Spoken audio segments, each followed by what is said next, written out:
Okay, and this is the last lesson in this unit, so it's Unit 4, Lesson 6.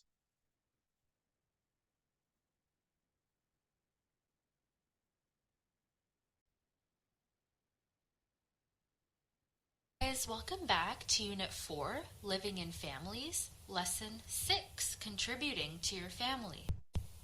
So our learning goals for this lesson will be to recognize the importance of contribution and to recognize your place in the family. So your place in the family determines the challenges that you will face later in life. Also, it's the expectations that others have of you. The birth order theory suggests that your personal motivation to achieve, negotiating, and obedience to authority, etc., might depend on birth than any other factor.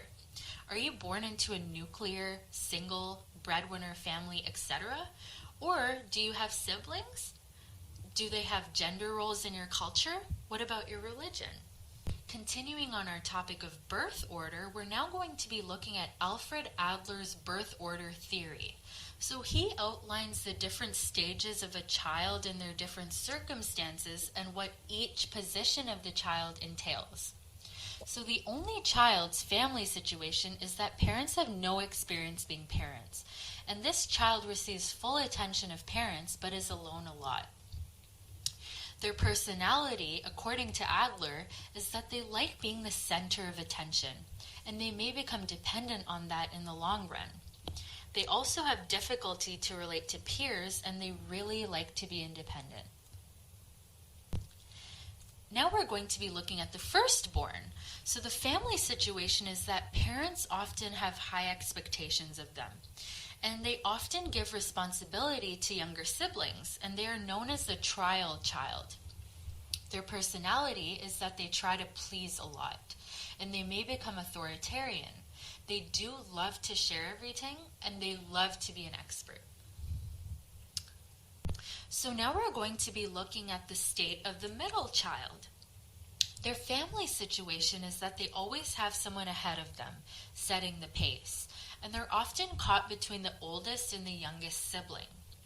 They may feel left out, and their parents are more relaxed with them. Their personality is that they compare themselves with others, and they may feel unable to do enough to get enough attention. And they usually fight to find a place, and they seek justice as well. So now we're going to be looking at the youngest child, which is where their family situation is that they have many people looking out for them. They're often pampered by siblings, and they are seen as the center of attention. But their personality suggests that they're often overindulged, and they may seem immature forever, but they do have big ideas. However, they have trouble getting things done. So now we're going to be looking at sibling rivalry. Children naturally compete for their parents' love and attention, and this arises out of the different roles that children acquire within the family. Are they comparing each sibling or supporting their uniqueness? You cannot be better at everything, and this is the problem that can cause conflict between siblings. So some siblings have difficulty recognizing someone else's accomplishments, and there are several approaches to this. This includes feeling jealous, putting others down, dismissing what others think is important, and feeling discouraged and tend to compete with others. There are several solutions, however, with sibling rivalry. This includes recognizing that the competition is truly unnecessary, having a positive self-esteem, knowing yourself, your strengths and weaknesses, and at the end of the day, you accept who you are. And once siblings understand this mutually, they can get on the road to improving their relationship. It's also important within the family to pitch in to help out. How much unpaid work is required to keep the household running smoothly? Nobody actually knows the answer to this question. Families differ in their expectations about housework. This includes what, how, and how often housework should be done. And this reflects the lifestyle choices and the values of the members of the household. Choosing not to help out and meet the standards means challenging their lifestyle, essentially. So housework was clearly defined centuries ago. Families produced their own goods and services, and bread had to be baked, clothes had to be hand washed and hung to dry, and chickens had to be plucked and cooked, which is totally sad, but anyways. Technology has then made life much easier. And housework, unfortunately, has become less valued because it is unpaid. However, to the family, it is valuable. Everybody should contribute to this. Pitching in does pay off. Make a meal. Cooking can be an opportunity to develop skills. It's important to plan what to prepare, and shopping for ingredients is also a great skill to learn because it teaches you how to manage money. And it gives you some control of what you eat and the quality of what you eat.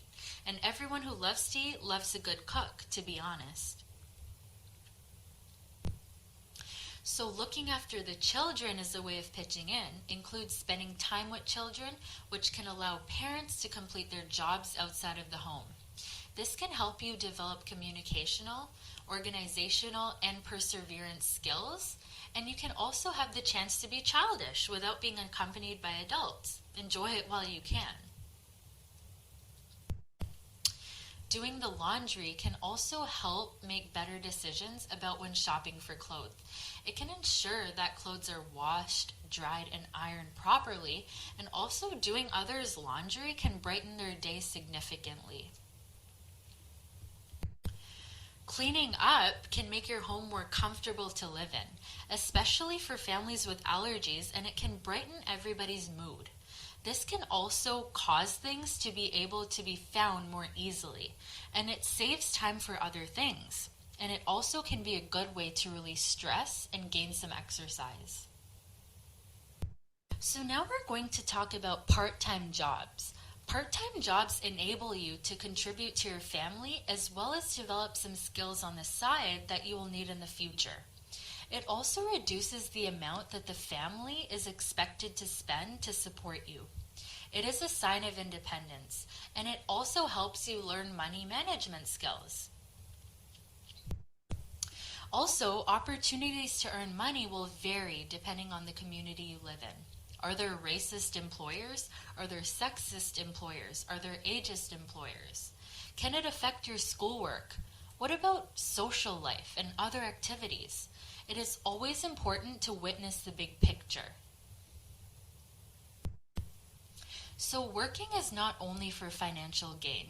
It's about preparing for a future career, adding this experience on your resume.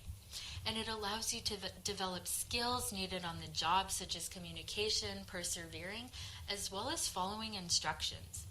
And you must always take safety into consideration. Always, always, always take health and safety training, because you have the right as a Canadian to refuse, and this is protected by provincial and territorial laws. Volunteering is working without being paid. This is where you give your time, your energy, and skills to the organization as well as the community. And it is a valuable contribution even though it's not paid. To the company and organization, it is valuable as well as yourself because it can help you gain experience and it can help you gain a positive attitude towards work. Volunteering at a veterinary clinic, for example, makes it more likely to get a paid job in the future. And the Ontario school system requires 40 hours of volunteer hours. Volunteering to share your skills enables children to experience the same pleasure you did as a child. Your reward is seeing them do it. Now I'm going to have